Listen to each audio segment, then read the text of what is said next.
నమస్తే, welcome to our channel. నేను మెసేర్. RRRకి ఇంతవరకు టికెట్ రాలేదని చెప్పేసి అయితే మనం వింటూనే ఉన్నాం. కాకపోతే ఇప్పుడు ఢిల్లీ నుంచి వెళ్ళి పిలుపు వచ్చింది, అక్కడ నుంచి వెళ్ళి పాజిటివ్ సంకేతాలు వచ్చాయని చెప్పేసి మనకి తెలుస్తుంది. అయితే దీనంతటి వెనకాల ఉంది లోకేష్ గారు అని కూడా మనకి వార్తలు వస్తున్నాయి. అయితే ఇందులో ఎంతవరకు వాస్తవం ఉంది, నిజంగానే మరి నర్సాపురం నుంచి వెళ్ళి RRR గారు మరి పోటీలో నిలబడే అవకాశం ఉందా? సో ఈ అంశాన్ని మనకి వివరించడానికి మనతో పాటు ఉన్నారు ప్రముఖ senior journalist, political analyst CS రావు గారు. నమస్కారం. నమస్తే సార్. మొన్నటి వరకు చూస్తుంటే RRR గారికి టికెట్ లేదు, ఎన్ని లిస్టులు వచ్చినా కూడా అందులో పేరు లేదని చెప్పేసి మనం చూసాం. కానీ ఇప్పుడు మాత్రం ఢిల్లీ నుంచి వెళ్ళి ఒక సంకేతం వచ్చింది, తనకి అభ్యర్థిగా ప్రకటించే అవకాశం ఉందని చెప్పేసి మరి వార్తలు వస్తున్నాయి. దీని వెనకాల లోకేష్ గారు ఉన్నారని కూడా మనకి వార్తలు వస్తున్నాయి. ఇందులో వాస్తవం ఉందంటారు? ఒకటిందండి, రఘురామకృష్ణరాజుని ఒక లీడర్గా మనం చూడటానికి లేదు. ఆయన్ని ఆంధ్రప్రదేశ్ ప్రభుత్వం మీద పోరాడినటువంటి ఒక యోధుడిగా చూడాలి. జగన్మోహన్ రెడ్డిని వ్యతిరేకించేటువంటి వాళ్ళు అందరూ రఘురామకృష్ణరాజుని అభిమానించేటువంటి వాళ్ళే, irrespective of caste, irrespective of region, ఇలా ఆయనకి అభిమానులు ఉన్నారు.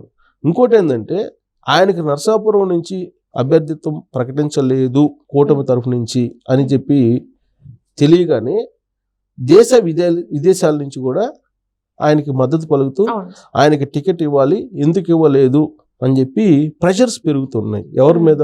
చంద్రబాబు నాయుడు మీద పెరుగుతున్నాయి. ఎందుకు? చంద్రబాబు నాయుడికి అండగా చంద్రబాబు నాయుడు నాయకత్వాన్ని సమర్థిస్తూ ఆయన ప్రచారం చేశారు జగన్మోహన్ రెడ్డికి వ్యతిరేకంగా. ఎవ్వరూ జగన్మోహన్ రెడ్డిని వ్యతిరేకించడానికి ముందుకు రానటువంటి రోజుల్లో రఘురామకృష్ణరాజు ముందుకు వచ్చి రచ్చబండ అనేటువంటి ఒక కార్యక్రమం ద్వారా ఆయన సోషల్ మీడియాలో జగన్మోహన్ రెడ్డి ప్రభుత్వాన్ని ఎండగట్టారు. అందులో కరోనా సమయంలో కూడా ఆయన అలుపెరగకుండా పోరాడారు. కరోనా సమయంలో ఎవరు బయట రాలేదు, కానీ ఆయన మాత్రం రచ్చబండ అనే కార్యక్రమం ద్వారా టీవీ బుల్లితెరలు అంటే నెట్లో, ఇంటర్నెట్, యూట్యూబ్లో, సోషల్ మీడియాలో ఆయన చేసినటువంటి పోరాటం అందరికీ తెలిసిందే. అందుకే విదేశాల్లో ఉండేటువంటి తెలుగు వారికి కూడా ఆయన బాగా కనెక్ట్ అయ్యారు. అందుకే విదేశాల నుంచి తెలుగు రాష్ట్రం యొక్క అభివృద్ధిని, తెలుగు రాష్ట్ర శ్రేయస్సుని, తెలుగు రాష్ట్రాల యొక్క ప్రగతిని కోరుకునేటువంటి వాళ్ళు రఘురామకృష్ణరాజుకి టికెట్ ఇవ్వాలి నర్సాపురం నుంచి అనేటువంటి ఈమెయిల్స్ కోకొల్లలుగా పంపిస్తున్నారు. ఈమెయిల్స్ యుద్ధం చేస్తున్నారు తెలుగుదేశం పార్టీ మీద, చంద్రబాబు నాయుడు మీద ఒత్తిడి తీసుకొచ్చిన ప్రయత్నం చేస్తున్నారు అనేది ఒకటి. సరే, ఇక రాష్ట్రంలో ఉండేటువంటి పరిస్థితి ఏంటంటే, రాష్ట్రంలో ఉండేటువంటి తెలుగుదేశం పార్టీ వాళ్ళు అనేక మంది కూడా ఆయనకి అండగా ఉన్నారు. కానీ కూటమిలో ఆయనకి టికెట్ రాకపోవడానికి రకరకాల కారణాలు వినిపించాయి ఇప్పటి వరకు కూడా. సరే, జరిగింది ఏదో జరిగిపోయింది. అసలు కూటమిలో ఏం జరిగింది? అది అభిప్రాయ భేదాల వల్ల జరిగిందా, లేదంటే టెక్నికల్ ఇష్యూస్ వల్ల జరిగిందా, లేదంటే వ్యూహాత్మకంగానే ఆయన్ని పక్కన పెట్టేశారా అనేటువంటి చర్చ గత కొన్ని రోజుల నుంచి జరుగుతుంది. కారణం ఏమైనప్పటికీ కూడా ఆయనకైతే డెఫినెట్గా ప్రత్యక్ష ఎన్నికల్లో పోటీ చేసేటువంటి అవకాశం ఇవ్వాలి అనేది తెలుగుదేశం పార్టీ యొక్క నిర్ణయం. దానికి కారణం ఏంటంటే, హైదరాబాద్లో ఉండేటువంటి IT employees, Chandrababu Naidu Rajahmundry central జైలుకి వెళ్ళినప్పుడు మద్దతు పలికినటువంటి టీం ఎవరైతే ఉన్నారో వాళ్ళందరూ కూడా ఇప్పుడు రఘురామకృష్ణరాజు పక్షాన నిల్చున్నారు. సో దీంతో రాజకీయ పార్టీలు, కూటమి ప్రత్యేకించి జనసేన కానీ, బీజేపీ కానీ, లేదా తెలుగుదేశం పార్టీ కానీ ఆయనకి టికెట్ ఇవ్వాల్సినటువంటి అనివార్య పరిస్థితి ఏర్పడింది. అందుకే తర్జన పడుతూ ఉన్నారు 3 పార్టీలకు సంబంధించినటువంటి అధినేతలు గత 4-5 రోజుల నుంచి కూడా. ఇందులో భాగంగా లోకేష్ ఎంట్రీ అయ్యారు అనేది ఒకటి. ఎంట్రీ అయ్యి సర్దుబాట్లు చేసుకొని కూటమిలో ఆయనకి ఎక్కడో దగ్గర పోటీ చేసే అవకాశం కల్పించాలి అనేటువంటి ఒక అభిప్రాయానికి వచ్చి ఢిల్లీ లీడర్లతో కూడా మాట్లాడి రఘురామకృష్ణరాజుకి నర్సాపురం నుంచి MP అభ్యర్థిగానే పోటీ చేయడానికి బీజేపీ తరఫు నుంచి అవకాశం ఇవ్వాలా, లేదా నర్సాపురం నుంచి తెలుగుదేశం పార్టీకి వదిలిపెట్టి అసెంబ్లీ నియోజకవర్గానికి బీజేపీకి ఇచ్చి అక్కడ అభ్యర్థిని నిలబెట్టాలా అనే దాని మీద సంప్రదింపులు జరిపారు. అయితే లాస్ట్కి ఏంటంటే, తెలుగుదేశం పార్టీ నుంచి నర్సాపురం నుంచి రఘురామకృష్ణరాజుని పోటీ చేయిస్తారు అనేది ఒకటి. ఎలా చేపిస్తారు అని అంటే, ఇప్పుడు ఆల్రెడీ అక్కడ శ్రీనివాస్ వర్మ పోటీలో బీజేపీ అభ్యర్థిత్వాన్ని పొందారు, పోటీలో ఉన్నారు. ఆయన ఇంతవరకు ప్రచారంలో చురుగ్గా అయితే పాల్గొంటున్నారు. ఆయనకి రకరకాల హడ్డిల్స్ ఉన్నాయి అక్కడ ప్రచారంలోకి వెళ్ళడానికి. నర్సాపురం నుంచి రఘురామకృష్ణరాజు పోటీ చేస్తారు అనేది ఒకటి బలమైనగా వినిపిస్తుంది. 2, ఆర్థిక పరంగా కూడా, ఆర్థిక స్తోమత కూడా అంతగా బలంగా లేనటువంటి పరిస్థితి శ్రీనివాస్ వర్మకి ఉంది. ప్లస్ ఆయనకి సన్నిహితమైన సంబంధాలు రఘురామకృష్ణరాజు ఫ్యామిలీ తోటి ఉన్నాయి. దాంతో ఆయనే స్వచ్ఛందంగా పోటీ నుంచి విరమించుకుంటున్నాను అని చెప్పి బీజేపీ అధిష్టానానికే చెప్పినట్టు కూడా కొన్ని వార్తలు వచ్చాయి. సో అభ్యర్థికి ఇష్టం లేనప్పుడు బీజేపీ కూడా బలవంతం చేసి పోటీ చేయించే అవకాశం ఉండదు.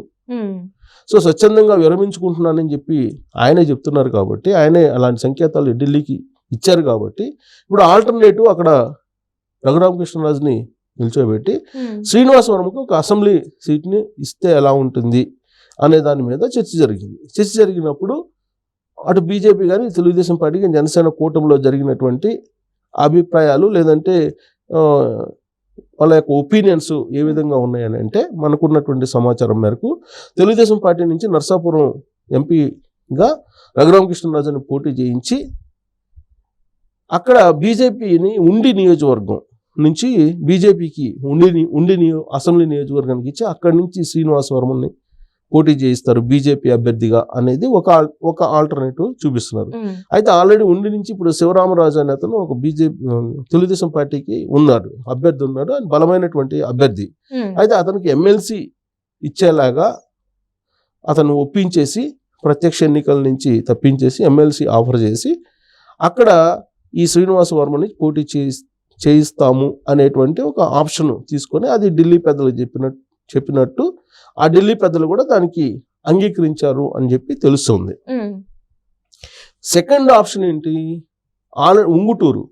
ఒకవేళ ఉంగుటూరు కావాలన్నా ఇస్తాము, ఉంగుటూరు నుంచి పోటీ చేయడానికి అనేది ఒకటి. ఎందుకంటే జనసేన ఆల్రెడీ ఉంగుటూరుకు సంబంధించి ప్రాతినిధ్యం ఉంది. సో ఆ ఉంగుటూరు నుంచి అని ఇస్తాం అనేది. అంటే రఘురామకృష్ణరాజు కోసం తెలుగుదేశం పార్టీ కానీ జనసేన కానీ ఏదో ఒక రకంగా త్యాగం చేయడానికి రెడీగా ఉన్నాయి. సో ఈ క్రమంలో జరిగినటువంటి అన్ని కోణాల చర్చలు, అన్ని కోణాల నుంచి తర్జన భర్జనల తర్వాత రఘురామకృష్ణరాజుని తెలుగుదేశం పార్టీ తరఫు నుంచి నర్సాపూర్ నుంచి పోటీ చేయించడానికి సిద్ధమయ్యారు. అసెంబ్లీ ఉండి నుంచి బీజేపీకి ఇచ్చేసి బీజేపీ తరఫు నుంచి శ్రీనివాసవర్మని పోటీ చేయించాలి అనేది ఒకటి వినిపిస్తుంది. లేదు అని అంటే కనుక ఇప్పుడు రఘురామకృష్ణరాజుని బీజేపీ తరఫు నుంచి నర్సాపురం నుంచి పోటీ చేయించినా కానీ అప్పుడు ఉంగుటూరు అలాగే ఉండి ఈ నియోజకవర్గాల్లో అడ్జస్ట్మెంట్స్ తెలుగుదేశం పార్టీ జనసేన చేసుకునేలాగా కూడా మాట్లాడుతున్నారు సెకండ్ ఆప్షన్ కింద.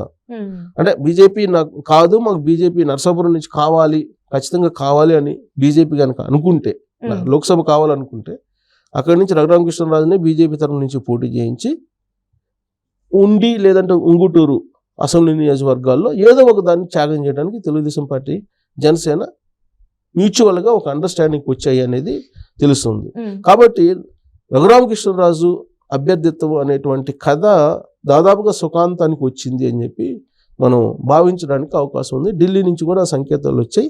దీంట్లో లోకేష్ ఇనిషియేటివ్గా తీసుకొని మాట్లాడారు. దానికి కారణం ఏంటంటే తెలుగుదేశం పార్టీ నుంచి క్యాడర్ నుంచి వస్తున్నటువంటి ఒత్తిడి, ఎన్ఆర్ఐల నుంచి, అలాగే ఐటీ సెక్టార్లో ఉండేటువంటి వివిధ ప్రాంతాల్లో ఉండేటువంటి వాళ్ళ నుంచి రఘురామకృష్ణరాజుకి బాగా మద్దతుగా నిలిచారు అందరూ.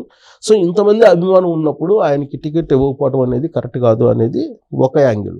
రెండో యాంగిల్ ఏంటంటే తాజాగా చేసినటువంటి సర్వేలో బీజేపీకి ఇచ్చినటువంటి 6 లోక్సభ స్థానాల్లో ఈ 6 లోక్సభ స్థానాలకు కానీ ఇప్పుడు నరసాపురం కూడా ఉంది, అక్కడ శ్రీనివాసవర్మని పోటీ చేయించారు. ఒకవేళ ఆయన చేత పోటీ చేపిస్తే 6కు 6 ఓడిపోయేటువంటి అవకాశం ఉంది అనేది కూడా సర్వేలో తాజాగా వచ్చినటువంటి రిపోర్టు.